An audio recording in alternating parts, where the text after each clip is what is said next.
ഇത് കുറേ വർഷങ്ങൾക്ക് മുമ്പ് നടന്ന ഒരു കഥയാണെന്നാണ് പറയപ്പെടുന്നത് കേട്ടോ. ഇപ്പോൾ ഒരു സ്ഥലത്ത് ഒരു റെയിൽവേ സ്റ്റേഷനിലേക്കുള്ള വഴിയിലാണ് ഒരു യാചകൻ ഒരേ സ്ഥലത്തിരുന്ന് യാചിക്കുന്നുണ്ട്. പണ്ടൊക്കെ ഇങ്ങനെ കാണാം, നമുക്ക് റോഡിൻ്റെ സൈഡിൽ സ്ഥിരമായിട്ടുള്ള യാചകർ കാണാം. അവർക്ക് ഈ റെയിൽവേ സ്റ്റേഷനിലേക്ക് വരുന്ന ആൾക്കാർ എന്തെങ്കിലും നാണയത്തൊട്ടുകൾ ഇട്ട് കൊടുക്കും. അപ്പോൾ ആര് മുമ്പിൽ വന്നാലും അയാൾ കൈനീട്ടി യാചിക്കും. ചിലർ കൊടുക്കും, ചിലർ കൊടുക്കില്ല. സ്ഥിരമായിട്ട് കൊടുക്കുന്ന ആൾക്കാരുണ്ട്, ചിലർ ഭക്ഷണം വാങ്ങിച്ചു കൊടുക്കും. അങ്ങനെ ചില ആൾക്കാരുമായിട്ടൊക്കെ അടുപ്പമുണ്ട്. അങ്ങനെയുള്ള പണ്ടത്തെ യാചകരൊക്കെയുള്ള പഴയ ആൾക്കാർക്ക് ചിലപ്പോൾ ഓർമ്മയുണ്ടാവും. അപ്പം ഇയാൾ സ്ഥിരമായിട്ട് കുറേ വർഷങ്ങളായിട്ട് ഒരേ സ്ഥലത്തിരുന്ന് യാചിച്ചുകൊണ്ടിരിക്കുകയാണ്. ഒരു ദിവസം ആൾക്കാർ കണ്ടത് ഇയാളവിടെ മരിച്ചു കിടക്കുന്നതാണ്. അപ്പോൾ ഈ നാട്ടുകാരെല്ലാവരും കൂടി ചേർന്നിട്ട് ഇയാളുടെ ശവശരീരം എടുത്ത് മറവ് ചെയ്തു. ഇതിന് ശേഷം അയാൾ ഇരുന്നിരുന്ന ആ സ്ഥലം ഒക്കെ ഒന്ന് വൃത്തിയാക്കാൻ വേണ്ടിയിട്ട് തീരുമാനിച്ചു. അപ്പോൾ അവിടെ ചെറിയൊരു ടെൻറ്റ് പോലൊക്കെ വലിച്ചു കെട്ടിയിട്ടുണ്ടായിരുന്നു, മഴ കൊള്ളാതിരിക്കാനും വെയിൽ കൊള്ളാതിരിക്കാനുമായിട്ട്. അവിടെ തന്നെയായിരുന്നു അയാളുടെ താമസവും. അപ്പോൾ ഇയാൾ ആ ഇരുന്നിരുന്ന സ്ഥലം ഒരു കീറച്ചാക്കിൻ്റെ പുറത്തായിരുന്നു അയാൾ ഇരുന്നിരുന്നത്. ആ ചാക്കിൻ്റെ ഇടയിൽ കുറച്ച് നോട്ട് ഒക്കെ കെട്ടി, ചെറിയൊരു തുക, അയാളുടെ സമ്പാദ്യമായിരുന്നു.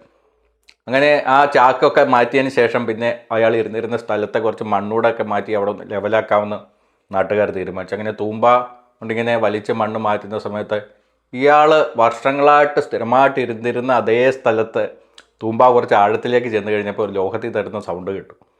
പെട്ടെന്ന് അവിടുത്തെ മണ്ണെല്ലാം മാറ്റി കഴിഞ്ഞപ്പോൾ വലിയൊരു നിധികുംഭമാണ് കിട്ടിയത്. അപ്പം ഈ നിധികുംഭം പിന്നെ ഗവൺമെൻറ്റിൻ്റെ ആയിട്ട് മാറി. ആൾക്കാരെല്ലാം കൂടി അത് വലിയ വാർത്തയൊക്കെയായി അത് ഗവൺമെൻറ്റിലേക്ക് എടുത്തു. എന്നിട്ട് ആ നിധികുംഭത്തിൻ്റെ അകത്തുണ്ടായിരുന്ന രത്നങ്ങളും വിലപിടിക്കാനാവാത്ത സ്വർണ്ണാഭരണങ്ങളും ഒക്കെയായിരുന്നു കോടികളുടെ വില മതിക്കുന്നുണ്ടായിരുന്നത്. ഏറ്റവും നിർഭാഗ്യകരമായിട്ടുള്ള കാര്യം എന്താണെന്നറിയോ? ഈ നിധികുംഭം താൻ ഇരിക്കുന്നതിൻ്റെ ഏതാനും ഇഞ്ചുകൾ അടിയിലുണ്ടെന്നുള്ള കാര്യം ഈ യാചകൻ അറിഞ്ഞേ കൂടായിരുന്നു. എത്ര നിർഭാഗ്യവാനാണല്ലേ! ഇയാളുടെ ഒരവസ്ഥയൊന്ന് ആലോചിച്ച് നോക്കും. നിധികുംഭത്തിൻ്റെ പുറത്തിരുന്ന് അയാൾ ജീവിതകാലം മുഴുവനും ബാക്കിയുള്ളവർക്ക് മുമ്പിൽ ഈ നാണയത്തൊട്ടുകൾക്ക് വേണ്ടിയിട്ട് യാചിച്ചുകൊണ്ടിരിക്കുകയായിരുന്നു. എൻ്റെ ഒരു അഭിപ്രായത്തിൽ ഈ യാചകനും നമ്മളും തമ്മിൽ വലിയ വ്യത്യാസമൊന്നുമില്ല. അയാൾ നിധികുംഭത്തിൻ്റെ പുറത്തിരുന്ന് യാചിച്ചെങ്കിൽ നമ്മൾ നിധികുംഭവും അകത്ത് വെച്ചുകൊണ്ട് യാചിച്ചുകൊണ്ടിരിക്കുകയാണ്. അത് എപ്പോഴൊക്കെയാണോ നമ്മൾ എനിക്കെന്ത് കിട്ടും, എനിക്കെന്താകും, എനിക്കെന്ത് സംഭവിക്കും, ഇങ്ങനെയുള്ള കാര്യങ്ങൾ നമ്മുടെ മനസ്സിലേക്ക് വരുന്നത്, ആ സമയത്തൊക്കെ നമ്മൾ ഈ യാചകൻ്റെ മാനസികാവസ്ഥയിലാണ്.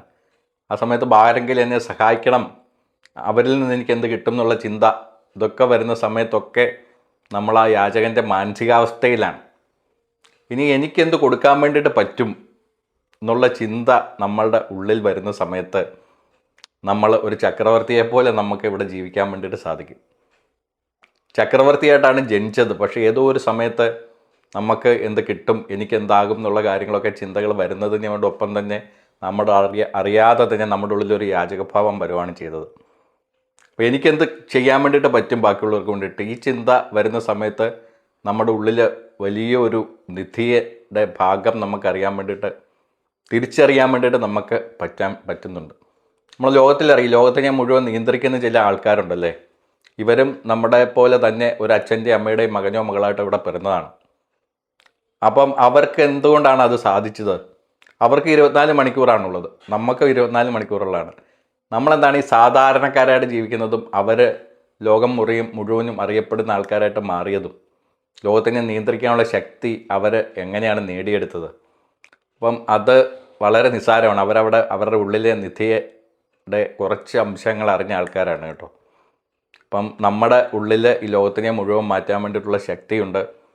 അത് അങ്ങോട്ട് അറിയാൻ വേണ്ടിയിട്ട് തുടങ്ങുമ്പം നമ്മുടെ ജീവിതം നമുക്ക് ചക്രവർത്തിയെപ്പോലെ ജീവിക്കാൻ വേണ്ടിയിട്ട് നമുക്ക് സാധിക്കും.